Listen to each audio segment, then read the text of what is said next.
Subscribe to our YouTube channel and press the bell icon to get the latest updates. सबसे बड़ा सवाल क्या है खालिस्तान। जी हां, जानिए कैसे पंजाब से खालिस्तानियों का आतंक खत्म हुआ। दिल्ली में किसान आंदोलन हर रोज एक नया रंग लेता है। सरकार और किसान आमने सामने इस कदर सख्ती से खड़े हुए हैं कि कौन झुककर समाधान की ओर बढ़ेगा, ये एक बड़ा सवाल है। लेकिन इस वक्त ये जानना बहुत ज़रूरी है कि जिस खालिस्तान KHALISTAN का जिक्र हम बार बार आंदोलन में सुन रहे हैं, वो खालिस्तान आखिर है क्या? ऐसी क्या बला है जो देश की सुरक्षा एजेंसियों के लिए माथे की चिंता की लकीर बन गया है? जी हाँ, लकीरें खींच दी हैं माथे पर सरकार के। आखिर क्यों?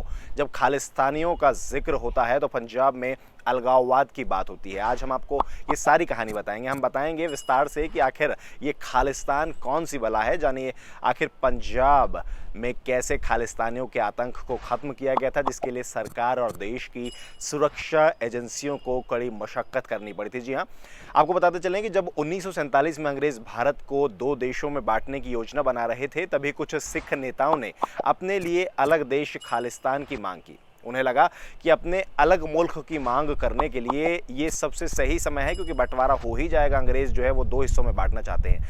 आज़ादी के बाद इसे लेकर हिंसक आंदोलन चला, जिसमें कई लोगों की जान भी गई। पंजाबी सूबा आंदोलन और अकाली दल का जन्म। जी हाँ, जन्म हुआ अकाली दल का। आज़ादी से ठीक 3 साल बाद में 1950 में अकाली दल ने पंजाबी सूबा आंदोलन के नाम से आंदोलन चलाया। पंजाब को भाषाई आधार पर अलग मानने की मांग का झंडा सबसे पहले अकाली दल लेकर आगे बढ़ा था, लेकिन सरकार ने साफ तौर पर पंजाब को अलग करने से मना कर दिया। उस पर खूब बवाल भी हुआ था, जब हम उसे विस्तार से बताएंगे।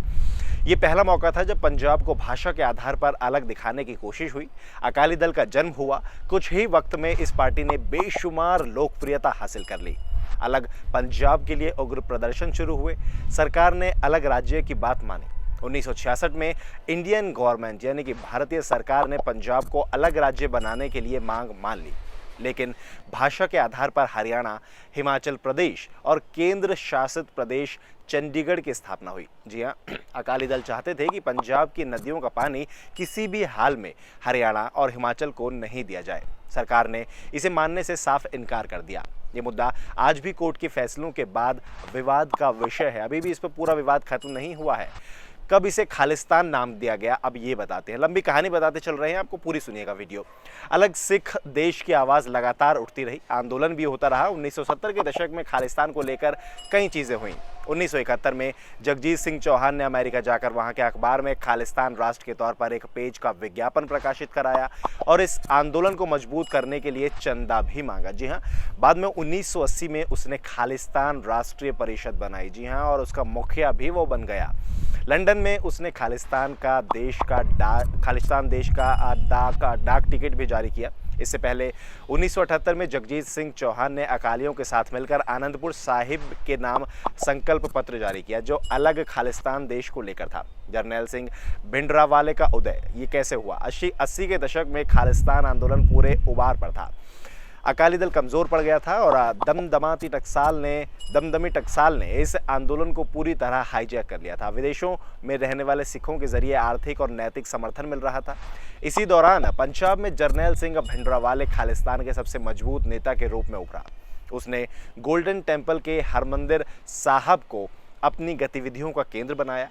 उसने अपने साथियों के जरिए पूरे पंजाब में इस आंदोलन को खासा उग्र कर दिया। तब ये स्वायत्त खालिस्तान आंदोलन अकालियों के हाथ से निकल गया। जरनैल सिंह भिंडरावाला के बारे में कहा जाता है कि वो सिख धर्म में कट्टरता का समर्थक रहा था। जी हाँ, सिखों के शराब पीने, बाल काटने जैसी चीज़ों को वो सख्त खिलाफ था। वो कहता था कि कैंची जो है वो नहीं लगनी चाहिए।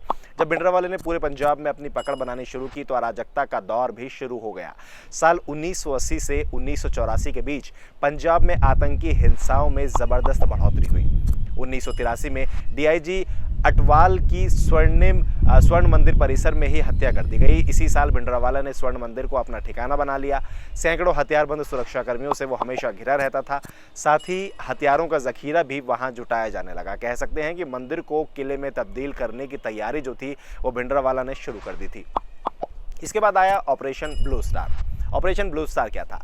पहले ऑपरेशन सनडाउन बनाया गया, 200 कमांडोज को इसके लिए ट्रेनिंग भी दी गई, लेकिन बाद में आम नागरिकों को ज़्यादा नुकसान की आशंका के चलते इस ऑपरेशन को नकार दिया गया। जी हाँ, आखिरकार 1 जून 1984 में भारत सरकार ने ऑपरेशन ब्लू स्टार को अंजाम देकर सैन्य कार्रवाई की और इस आंदोलन को कुचल दिया। अब आपको बताते हैं कि गोल्डन टेम्पल में पानी और बिजली की सप्लाई को क्यों काट दिया गया, कैसे काट दिया गया।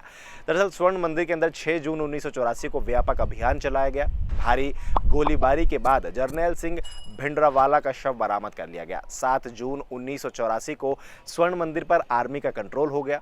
हालांकि इससे सिख समुदाय में इंदिरा सरकार के खिलाफ जबरदस्त गुस्सा भी बरपा। महज 4 महीने बाद ही 31 अक्टूबर 1984 को तत्कालीन प्रधानमंत्री इंदिरा गांधी की हत्या उनके ही 2 सिख सुरक्षा कर्मियों ने कर दी, क्योंकि गुस्सा ये था कि दंगे जो गोलीबारी करवाई गई थी वो इंदिरा गांधी द्वारा करवाई गई थी। 84 के बाद खालिस्तान आंदोलन यहीं खत्म नहीं हुआ। इसके बाद से कई छोटे बड़े संगठन बने। 23 जून 1985 को एक सिख राष्ट्रवादी ने एयर इंडिया के विमान में विस्फोट किया। 329 लोगों की मौत इस विस्फोट में हुई। दोषी ने इसे भिंडरावाला की मौत का बदला बताया। जी हाँ, 10 अगस्त 1986 को पूर्व आर्मी चीफ जनरल AS वैद की 2 बाइक सवार बदमाशों ने हत्या कर दी। वैद ने ऑपरेशन ब्लू स्टार को लीड किया था। इस वारदात की जिम्मेदारी खालिस्तान कमांडो फोर्स नाम के एक संगठन ने ली, यानी कि एक और खालिस्तान कमांडो फोर्स नाम से संगठन बन चुका था। 31 अगस्त 1995 को पंजाब सिविल सचिवालय के पास हुए बम विस्फोट में पंजाब के तत्कालीन CM बेअंत सिंह की हत्या कर दी गई थी।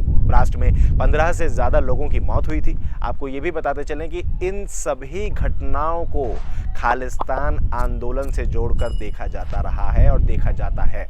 कहीं दूसरे देशों में बैठकर भी खालिस्तान समर्थक भारत में कट्टरवादी विचारधारा को हवा देते रहते हैं। फिलहाल खालिस्तान आंदोलन का हाल क्या है वो भी आपको बताते हैं। अब खालिस्तान आंदोलन को खत्म हुए 2 दशक से ज़्यादा हो चले हैं, क्योंकि 2021 आ गया है, लेकिन पाकिस्तान न केवल सिखों को इसके लिए उकसाने की कोशिश करता रहता है, बल्कि कनाडा और यूरोप में रह रहे सिखों के कई संगठन अब भी इसे गाहे बगाहे हवा देने की कोशिश करते रहते हैं। जैसा कि आपने किसान आंदोलन के दौरान भी देखा होगा, कुछ तस्वीरें विदेश से आई थी जहां पर खालिस्तान के समर्थक जो थे भारतीय तिरंगे का अपमान कर रहे थे। खैर, खालिस्तान की यही कहानी थी और आगे जो किसान आंदोलन है वो कहाँ जाएगा, पूरी अपडेट्स आपको देते रहेंगे। बने रहिएगा हमारे साथ।